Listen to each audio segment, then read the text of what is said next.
This is your master teacher Vamshi Krishna. So मेरे प्यारे बच्चों, बहुत मजा आ रहा है आपके कमेंट्स देख के on my previous videos and I really love the fact कि आप सब लोगों को सिमेट्री मेथड बहुत पसंद आया है और आप सब लोगों को बड़ा मजा आ रहा है उस क्वेश्चंस को और प्रैक्टिस करके। तो एज आई प्रॉमिस्ड, मैंने आज एक और क्वेश्चन मैं लेके आया हूं। In fact this is also a very not so easy question जो कि जेई में आया था, और इसके अंदर भी हम शॉर्टकट ट्रिक को यूज करके इस क्वेश्चन को बहुत सिंपली और फास्टर तरीके से कर सकते हैं। Okay, so let me actually show that to you very fast. Okay, and I really hope you like this as well. So question पे स्टार्ट करते हैं। सो ये क्वेश्चन 2012 में आया था, right? And the circuit is given and they are asking, I mean there are options और हमें इसको सॉल्व करना है। तो अगर आप इस सर्किट को ध्यान से स्टडी करोगे, so it's not a very straight forward circuit, क्योंकि 2 ohms 2 ohms 2 ohms नीचे 4 4 4 और यहां पर 1 और 1 रेजिस्टर लगा हुआ है। इसको आप नॉर्मल तरीके से भी सॉल्व कर सकते हो, बट अगेन जैसे आप लोगों को सबको ऑलरेडी अब तक पता चल चुका है कि नॉर्मल तरीके से सॉल्व करने में ये बहुत लंबा टाइम लगेगा। ओके, हम ऑब्वियसली इसके अंदर वापस से सिमेट्री यूज करने की कोशिश करेंगे। कोशिश मैं इसलिए वर्ड यूज करता हूं क्योंकि जरूरी नहीं है हर क्वेश्चन में सिमेट्री यूज कर सको। ओके, तो पहली चीज जो हमें चेक करनी है किसी भी क्वेश्चन में वो ये कि क्या यहां पे इस सर्किट में कोई एलिमेंट्स या एलिमेंट्स सिमेट्रिकल हैं कि नहीं। तो अगर आप इस सर्किट को ध्यान से देखोगे गाइस, तो आपको समझ में आ जाएगा बहुत जल्दी कि ये जो वर्टिकल लाइन है, अगर मैं इसको ड्रॉ करूं तो इस लाइन के लेफ्ट साइड और राइट साइड के जो एलिमेंट्स हैं वो सॉर्ट ऑफ सिमेट्रिकल है। क्यों? ऑलमोस्ट लाइक मिरर इमेजेस की तरह दिख रहे हैं, राइट? ये 2 है, ये रहा 2, ये 1 है तो ये भी 1 है, ये 4 है तो ये 4 है, so on and so fourth, right? तो बस ये एक बहुत बड़ा हिंट है हमारे लिए कि इस सर्किट में हम सिमेट्री यूज कर सकते हैं। तो कैसे यूज करें आपको ऑलरेडी पता है, आप ऑलरेडी मेरे 2 वीडियोस देख चुके हो। तो मैंने आपको यही समझाया कि जब भी सर्किट में 2 या 2 से ज्यादा एलिमेंट सिमेट्रिकल हो तो आप क्या कर सकते हो, करंट्स को इक्विवेलेंट या इक्वल मान सकते हो उन एलिमेंट्स के बीच में। ठीक है, तो ट्राई करते हैं, देखते हैं क्या होता है उससे।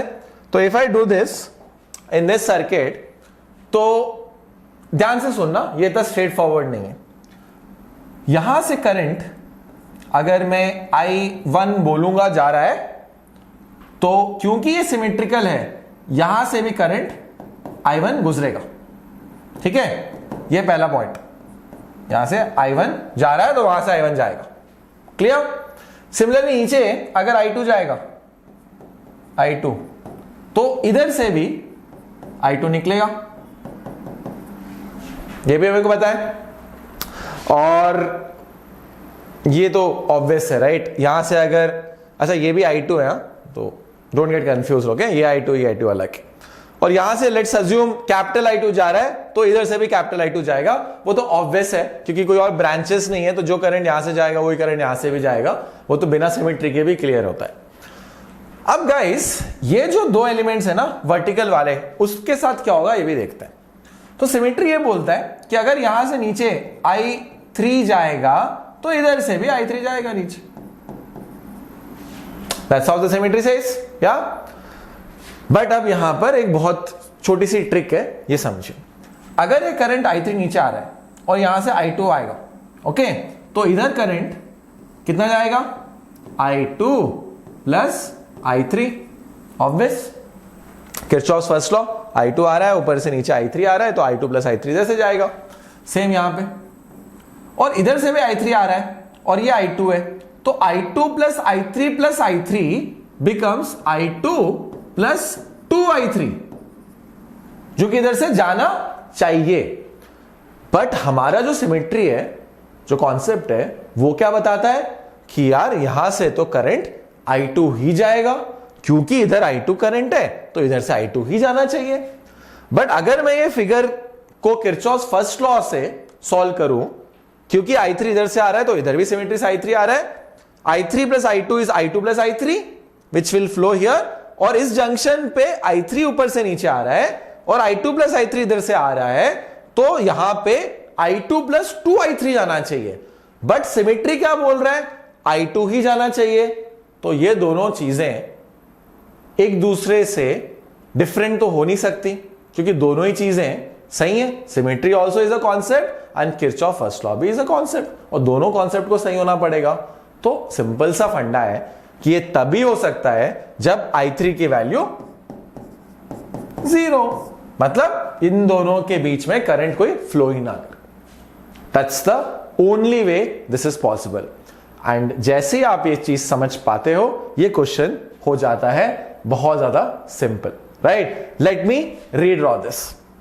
इसको यहां मैं रब करता हूं, ओके। और मुझे पता है कि इसके थ्रू और इसके थ्रू अब करंट नहीं जा रहा है। तो करंट अगर नहीं जा रहा है यार, तो ये दो सर्किट का वहां होना ना होना एक ही बात है। तो इन दोनों को मैं हटा देता हूं और ये क्वेश्चन अब सिंपल सा सीरीज एंड पैरेलल का क्वेश्चन बन गया। ये 3 रेजिस्टर्स इन सीरीज, ये 3 इक्वल रेजिस्टेंस कितना हो गया, 2 + 2 + 2 6 ohms। ये 3 इन सीरीज, ये कितना हो गया 12 ohms। 12 ohm और sorry, so 12 ohm and 6 ohm in parallel are equivalent हो जाएगा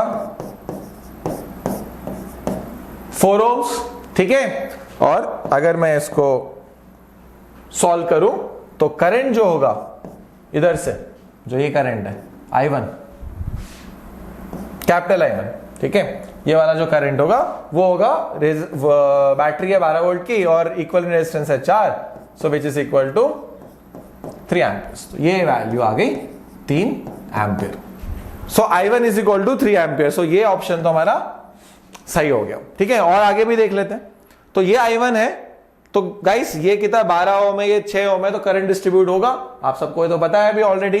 तो 3 में से ऊपर कितना जाएगा 2 एम्पियर्स और नीचे कितना जाएगा 1 एम्पियर, ठीक है। तो 2 एम्पियर इधर जाएगा, इधर जाएगा, इधर जाएगा, इधर से 1 1 1 एंड फिर वापस मिल जाएंगे। तो I2 कितना हो जाएगा 2 एम्पियर्स। तो इनफैक्ट ये भी सही ऑप्शन, राइट। तो I think it's a multiple choice question.